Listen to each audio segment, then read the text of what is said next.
है जिसको वो नया वर्ष एक को करते हैं, तब मौसम की हालात क्या होती है, और आज जब अपना सनातन वर्ष आया है तब क्या स्थिति है। वृक्ष में नई पत्तियां आ रही हैं, मौसम कितना खुशनुमा है।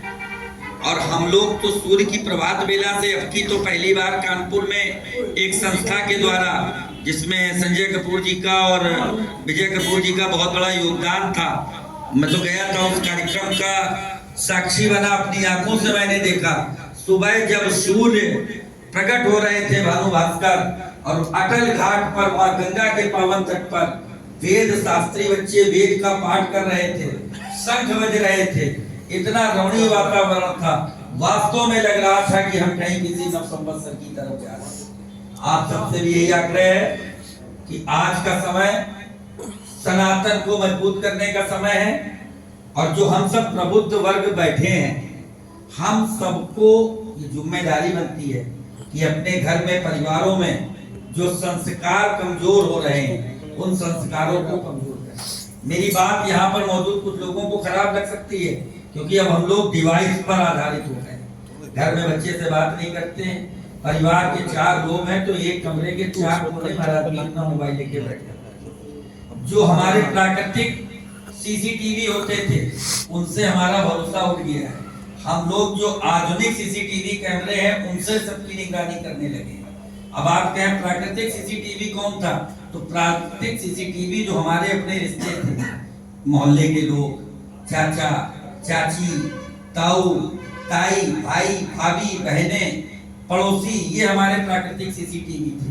हम लोग आज भी डरते थे और आज भी डरते हैं कि मोहल्ले का कोई बड़ा व्यक्ति है तो उसका लिहाज करें। अब तो हालत ये है कि अगर किसी के बच्चे की शिकायत बता दो तो बच्चा बुरा न माने, उसके अम्मा पापा जरूर लड़ने लगेंगे, तुम तो हमारे लड़का के पीछे पड़े रहा, तुमका तो वही वहां कमी दिखाता है, अपने को देखो जाके। तो इन संस्कारों को जो हम भूल रहे हैं, सारी समस्याओं की जड़ वही है।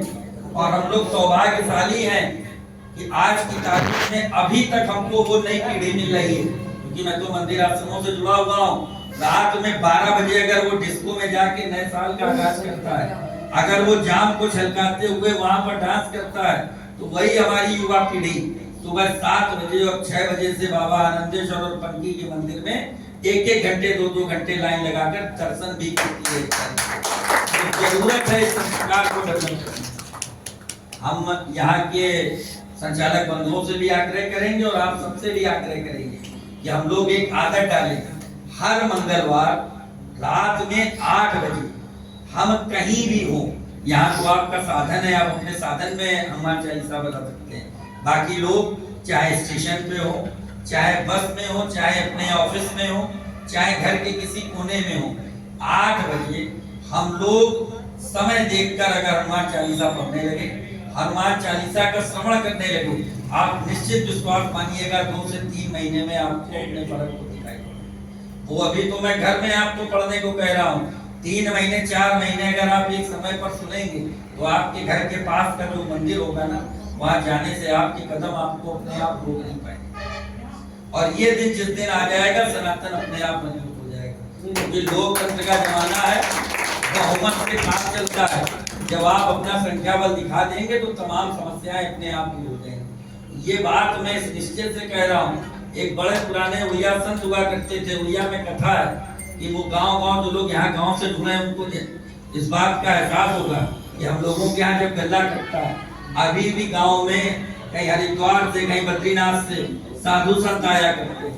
वो अपने पास एक पत्ता रखते हैं, गल्ला हुआ, आटा हुआ, चावल हुआ, जो उनको डाल दिया जाता है वो लेके चले जाते हैं और उसको स्वीकार कर लेते हैं। कुछ डंडी स्वामी ऐसे होते हैं कि उनका 5 घर का संकल्प होता है लेने का, जो मिला उसी को भिक्षा करते। तो एक बढ़िया कथा है, प्रमुख संत ने लिखी है।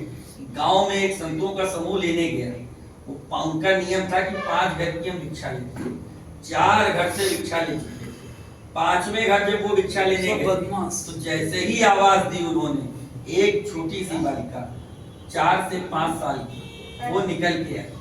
उसने जैसे ही देखा दरवाजे के पास मट्टी थी, वही एक मट्टी उठा के उसने स्वामी जी के पास में डाली।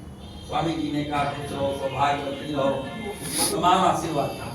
2 कदम आगे बढ़े, शिष्य जो साथ में था उससे रहा नहीं गया, उसने कहा गुरुजी 5 घर आपका भिक्षा लेने का संकल्प है, 4 घर ले चुके थे, 5वें घर से तो मट्टी पड़ गई, अब ये जो भोजन खाना है मट्टी मिला खाना पड़ेगा, आपने फिर भी आशीर्वाद दिया।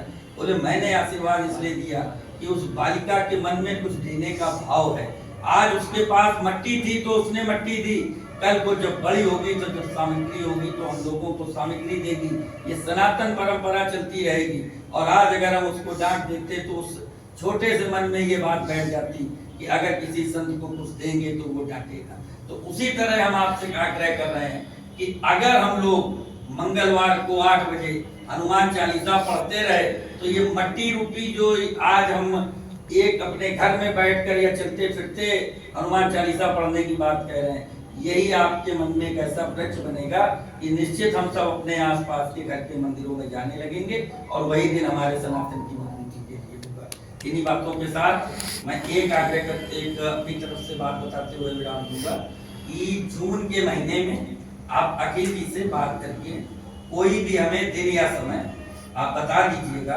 15 जून के बाद हमारी अपनी संस्था के द्वारा यहाँ पर सुंदरकांड का पाठ हम विधिवत आपके सेंटर पे कराएंगे, जिसकी सारी व्यवस्था मैं भोजन प्रसाद से लेकर और सबकी आमंत्रित लोगों को करने की वो सारी जिम्मेदारी आपकी अखिल जी की रहेगी।